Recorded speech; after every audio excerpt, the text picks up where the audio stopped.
Welcome to On the Way Classroom with Tony Crisp.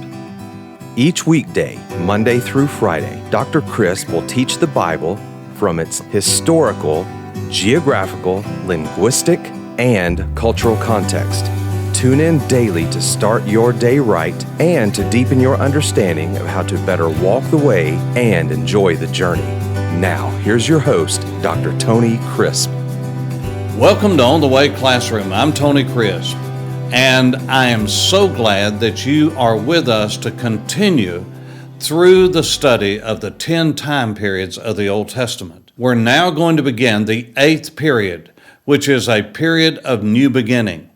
And this period lasted from 722 BC all the way down to 586 BC, with the destruction of the beautiful temple that Solomon had built hundreds of years before. And we're going to look at the period of the single kingdom. Now, just a moment of review. The last time we were together, we studied the period called the divided kingdom, which lasted from 931 BC all the way down to 722. The kingdom was split in two. The tribe of Judah stayed loyal to their father David, and they had ups and downs, and just like the northern kingdom, they were divided, and the southern kingdom retained the capital of Jerusalem, the city of God, and the Levites stayed with the southern tribe. But 10 tribes bolted north under a man by the name of Jeroboam, the son of Nebat. Now, if you need to review his lineage and background, go back to the last video classroom and you will see how I went over the life of Jeroboam and his rise to power. But I want us to focus in on what happened after the Assyrians, whose capital was Nineveh, yes, the Nineveh that Jonah went to. As a matter of fact, in our modern day, that is the city of Mosul that many of you know, people who fought there in the Iraq War. And some of you who are listening have been there, you have done battle there or been there before or after the great battles from Mosul. Mosul is where the ancient capital of the Assyrians was in Nineveh. And Nineveh was a huge, major city, and Assyria was a major empire in the ancient world and were a cruel and brutal people to fight against.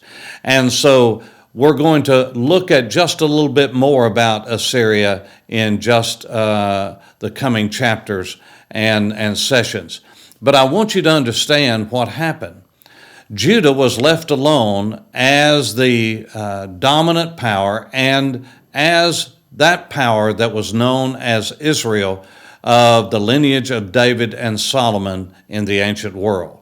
And so after the fall in 722 of Samaria, which was the capital of the north and the northern kingdom, the Assyrians made their way south, and many of those who were in the north, of the 10 tribes to the north, this is very important historically, they fled to the south.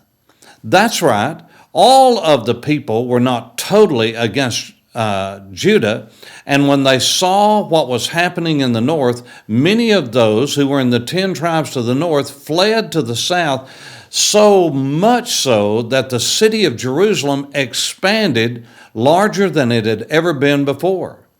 Now, the man who was in charge in the southern kingdom of Judah was a man that his name will be familiar to you. He was godly King Hezekiah. Yes, the one who built the water tunnel that some of you have walked through in the city of Jerusalem, the old city of Jerusalem, not the modern old city, but David's city, where you have seen the springs of Gihon and walked through that water-filled tunnel of Hezekiah.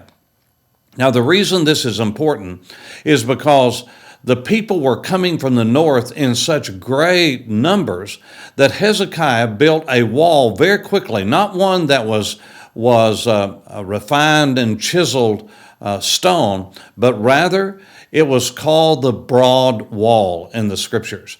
And it was filled with every kind of debris and rock that you can imagine. And they built up a wide wall, and it looked nice on the outside and on the inside, but in the middle of it, it was just filled with debris. I've seen much of that wall in what is called the Jewish quarter today and other parts of the city where the broad wall, we know it ran. But this expanded the city of Jerusalem enormously. And this is why you have, even in the New Testament, people from the tribe of Asher and the tribe of Simeon and the tribe of Benjamin. There were tribes that came to the south. So there is no such thing in the Bible as the lost 10 tribes of Israel. We talk about that flippantly sometimes, like that all of these tribes were destroyed or scattered across the face of the earth, and that is true in part, but not in whole, because many fled south. And God rescued miraculously the city. You'll recall the story in the Samuel, Kings, and Chronicles material of how that the Assyrians sent messengers and called out to the people walking on the walls, the people who were on guard duty, and spoke in Hebrew so that all the people could hear them, threatening and saying, you think you're going to be able to hold us off while we destroyed Samaria, your sister to the north, and the God of Israel could not save them, and you are not going to be saved by the God of Judah, and we're going to rule you. And the prophet Isaiah was the court prophet of Hezekiah during that time, and he went to Hezekiah when Hezekiah had received this letter from the Assyrian general, and he laid it out before God in the temple. And he said, God, you're the great God. No one is greater than you. And these people are bragging about what they have done to our brothers to the north, and they say that they're going to destroy and take over this city. This is your city. You're the God of Israel. Don't let them do this. And God sent the prophet Isaiah after Hezekiah had humbled himself and brought these requests before God. And Isaiah said, there will not be one arrow shot into this city, but the Assyrians are going to go back the way they came, and they're not going to have this city. And this is what the God of Israel has said. This is what the God of Abraham, Isaac, and David have said. And so this is what's going to happen, and that's exactly what did happen. 186,000 troops were killed in one night and were sent packing back to the north. And all of this is recorded in 1 Kings. And so you can read about that in 2 Kings. You can read about this. This is a tremendous story. And the Kings and Chronicles material covers this, and you must read it. This is an incredible time in the life of ancient Israel. And so this single kingdom and all that took place, 2 Chronicles records so much of this time period. And so I would encourage you to read 2 Chronicles as well. But it is during this period that you have Hezekiah, you have Josiah, you have Jehoshaphat. You have so many of the great stories that we have read about in years past is during this period of the single kingdom. And you remember that the great prophets of God, Isaiah, who is the prince of all the prophets of the Tanakh, of the prophets, the great court prophet of God, was active during this time. Micah, who was a contemporary of Isaiah, was out among the common people, and you can read about the great prophecies of Micah during this time as well.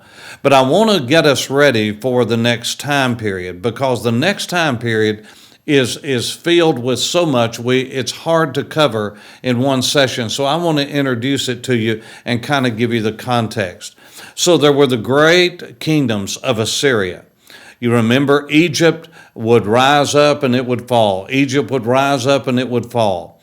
But the great kingdoms of the north and of what is modern day Iraq and Mesopotamia, those were the kingdoms of Assyria. And Assyria was a brutal kingdom, but it was effective. And so they conquered the people. And the way that they conquered people was not as the Babylonians, the Neo-Babylonians, who we're going to study so much about in the next time together. But I want to help you to understand the historical context here. The Assyrians were a people who would go in and they would conquer a city or conquer a nation, and they would take away 90% of the people. They would decimate the people. And they would leave 10%, perhaps 20%, and then the other peoples that they had conquered in other nations and other cities, they would bring into the city that they had just conquered. And so the people many times spoke different languages, they had different cultures, and so the Assyrians were smart in that they knew that, for instance, the example of Samaria and the northern 10 tribes of Israel. When they conquered Israel, they scattered the people throughout the Assyrian Empire. The Jews were scattered. They were taken captive and put in other cities and were serving in other cities, while those other cities where the Israelites had been scattered, they brought those people to Samaria. And they intermingled with the Jews. They intermarried with the Jews, and it watered down even more their ability to be able to fight and gather together and to consolidate against the Assyrians. And that was their strategy. They wanted to take people away from where they were familiar and bring in other people to a place that those other people would be unfamiliar with, so that there would be a time period of decades perhaps before they could ever gather enough strength to come against the Assyrians. And that's the model of conquering that the Assyrians used. Now we're going to learn that the Babylonians were just the opposite. Nebuchadnezzar would go out and conquer people, and he would take all of the blue bloods, all of the elite, all of the intelligentsia of that day, and he would take them to Babylon, to Mesopotamia, to the land between the rivers. And that's what he did to all the peoples, but we have a historical record that is absolutely accurate in every way. As a matter of fact, the record is inspired by God himself, and it is recorded not only in the Chronicles and the Kings material, but it is also recorded in the prophets that lived during this period. And none were any greater than Daniel. It's interesting that Daniel is not in the prophetic material and the prophetic section of the Tanakh, the law, the prophets, and the writings, but rather is in the writings. Why? Because he covers so much historical material that took place and was really the kingpin between the fall of the single kingdom, the kingdom of Judah, and the exile period and the restoration period. Our next time together, we're going to look at the fall of the kingdom of Judah and put it all together for you. I hope you'll join us. Thanks for listening to On the Way Classroom with Dr. Tony Crisp. Tune in each weekday for more information on how to read, study, and understand the Bible. If you have questions, please write to questions@tonycrisp.org.